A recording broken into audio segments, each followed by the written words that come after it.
২৩ নং ওয়ার্ড বাংলাদেশ জাতীয়তাবাদী ছাত্রদল বিএনপির কর্মী সমাবেশ অনুষ্ঠিত হলো। এ কর্মী সমাবেশে একটি গুরুত্বপূর্ণ রাজনৈতিক কার্যক্রম হিসেবে অনুষ্ঠিত হয়েছে।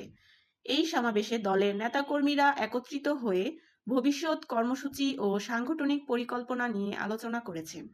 ছাত্রদলের কেন্দ্রীয় ও স্থানীয় নেতৃবৃন্দ এ অনুষ্ঠানে উপস্থিত থেকে কর্মীদের উজ্জীবিত করেন এবং দলীয় আদর্শ ও নীতিমালা সম্পর্কে দিক নির্দেশনা দেন।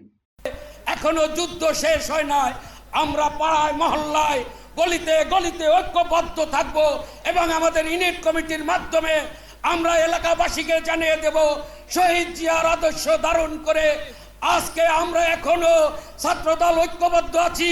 আমরা সমাবেশে বক্তারা ছাত্র রাজনীতির ভূমিকা, বর্তমান রাজনৈতিক পরিস্থিতি এবং শিক্ষার্থীদের অধিকার রক্ষায় ছাত্রদলের ভূমিকা নিয়ে আলোচনা করেন।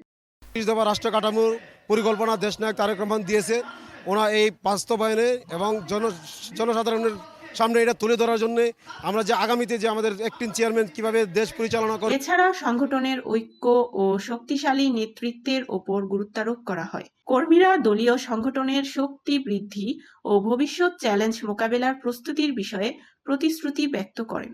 এই সমাবেশে ছাত্রদলের কর্মীদের মধ্যে নতুন উদ্দীপনা সৃষ্টি করেছে এবং আগামীর রাজনৈতিক প্রেক্ষাপটে গুরুত্বপূর্ণ ভূমিকা রাখবে বলে মনে করা হচ্ছে। সুমাইয়া আক্তার, দৈনিক পথে প্রান্তরে।